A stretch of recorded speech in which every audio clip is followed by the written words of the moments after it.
All right, man, peace. You know, brothers, maybe the most underrated coach in the history of the NFL is Bill Parcells. Just out of his coaching tree sprang Bill Belichick, Tom Coughlin, Sean Payton, etc.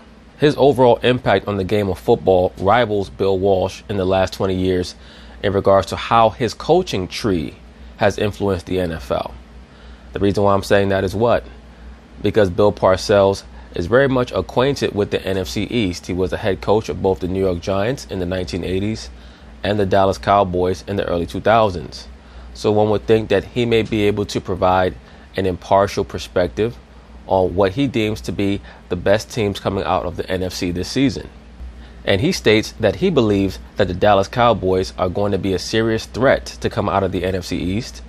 And one of the Dallas Cowboys' number one haters, if not their number one hater period, Stephen A. Smith, partially agrees with him. So, of course, they're going to talk about it, and I'm going to chime in. I want to get to something else. So let's move on here. The Dallas Cowboys, obviously, sitting atop the NFC East. I don't know if you knew, Darren. And sporting a 5-game winning streak. The hottest team in the league right now, and no one knows that better than former Cowboys coach Bill Parcells. Take a listen. They have a good runner, obviously. Good speed with Gallup and Cooper. Beasley in the slot. The problem with Gallup is that Dak Prescott is unable to connect with him for whatever reason. Because Gallup is beating his man on those fly routes repeatedly, and Dak Prescott has to become more accurate throwing the football to him. I think that they have a very formidable defensive front and two great young linebackers. Yes, they have a great front seven. And their secondary is not too shabby either. They have two very good corners. Byron Jones has been playing cornerback as well as anybody in the National Football League. I think the other thing that I noticed last week was they got good play out of their tight end. Absolutely. Number 89 was tremendous. I don't even know his name, but he was great against Philadelphia. End position, which was something that was missing a little earlier in the season. I think Dallas is going to be a tough out when they get in the playoffs, and they've already showed you they can hang with New Orleans. So you got to watch these guys because they're improving. Stephen A., you agree with Parcells there on America's team? Let's keep one thing in mind. Stephen A. Smith hates the Cowboys with such a passion that he's likely to try to put the whammy on them by saying that he actually does view them as an adequate team or a good team that can come not only out of the NFC East, but who could challenge certain teams in the playoffs, just hoping that they're going to go out in the first round and he can come back on television and crow about how they failed miserably yet again. Oh, I like the way he said that. I'm going to be very serious here. He's right. I know it's going to, don't faint, y'all. Don't faint. It's true. He's right. The Dallas Cowboys are a threat. Jason Garrett does have them playing better football. Dak Prescott, I'm going to give the most credit in the world to Jerry Jones. For Jerry Jones to go out there and to not just let this season fall by the wayside, to recognize the error of his ways in getting rid of Dez Bryant. I agree. He deserves a lot of kudos for that. For Jerry Jones and his son Stephen Jones to pull the trigger on that trade, which I thought was a good decision from the start, it's paid dividends big time. Prematurely, and not having a receiver for Dak Prescott to go to, and then forfeiting a first-round pick to get your hands on Amari Cooper. I got to give credit where credit is due to Jerry Jones. And I never thought that that was a big gamble to trade your first-round pick for Amari Cooper. This was a player who had proven in his first two seasons that he could be a 1,000-yard receiver. He broke all of Alabama's receiving records. He was probably the greatest college wide receiver that I've ever seen in regards to productivity. So I knew that he had it in him. It was just a matter of making sure that his scenery was properly changed, and we knew that he was not a player who had off-the-field issues. So sometimes certain players, they just need to change their scenery. Who's been around football all his life, who's been craving for all of us to recognize that he knows a thing or two about football, and has proven it. You've got a number one receiver in Amari Cooper. He looks that way. You got a guy in Dak Prescott that I think has a tremendous upside, Max. No, you don't, Stephen A. Smith. Let's be for real. What you want is for the Dallas Cowboys to spend $25 to $30 million on Dak Prescott so that they can make a huge investment into a system quarterback. And when I say a system quarterback, I'm talking about a quarterback who needs to have a multitude of weapons around him and a great offensive line just to be serviceable. And that's what Dak Prescott is. that's what he will most likely always be. Now his ceiling is that maybe he could be a 4,000-yard quarterback, throw for 35 touchdowns and maybe 10 interceptions in a season. That would be a phenomenal year for Dak Prescott. But I don't ever see him becoming transcendent, no. You got a guy in Ezekiel Elliott who's an elite runner, and you got a defense that is no joke. Do I think they're going to win? Hell no. But do I think they're a threat? Yes, I do. I'm certainly not going to disagree with the great Bill Parcells here. I agree. I think that they are a threat. If for no other reason, then they're a great defense and they're a great running game. And they're very talented in the skills positions.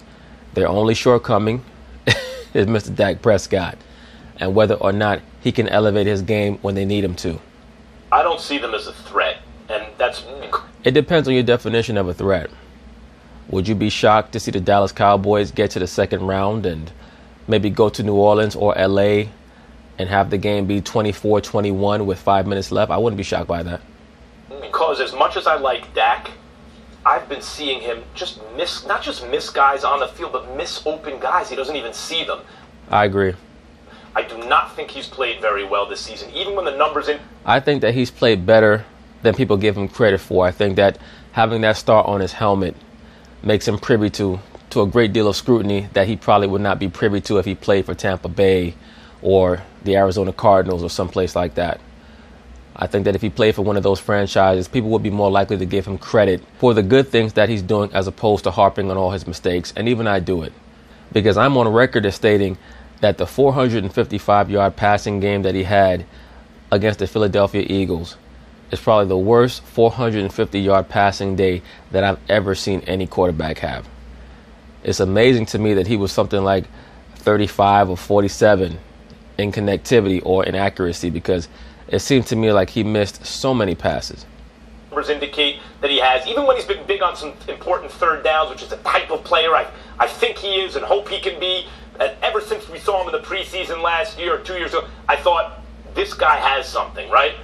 But I don't think he's good enough right now to take the Cowboys on a real run. I will say this, though. Darren, Marcellus Wiley told me something that's always stuck with me about Bill Parcells. He said it's the reason guys like that can be so successful. I think Jerry West in basketball.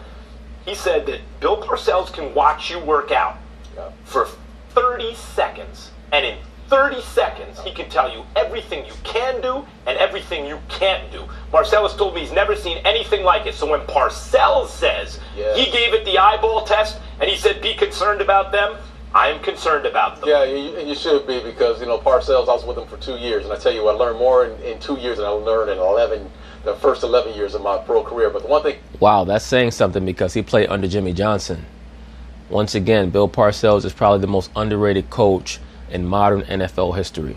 One thing he always talked about in the month of December and the month of January, you have to run the ball consistently. You have to run the ball. Cowboys can do that. Keep in mind that Bill Parcells is a head coach that turned around a moribund New York Giants franchise. He turned around a moribund New England Patriots franchise. It's so funny.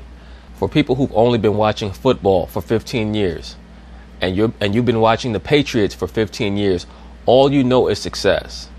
When I started watching football back in the late 80s, early 90s, the New England Patriots were synonymous with being destitute. Like, they were decrepit. They were horrific. They were at the very, very bottom of the NFL. And Bill Parcells turned them around in a couple of years. Then Bill Parcells came and turned around a moribund New York Jets franchise that had gone 1-15 under Richie Kotite a few years before that. Then he goes to Dallas and turns them around. So Bill Parcells basically is like the NFL version of Larry Brown.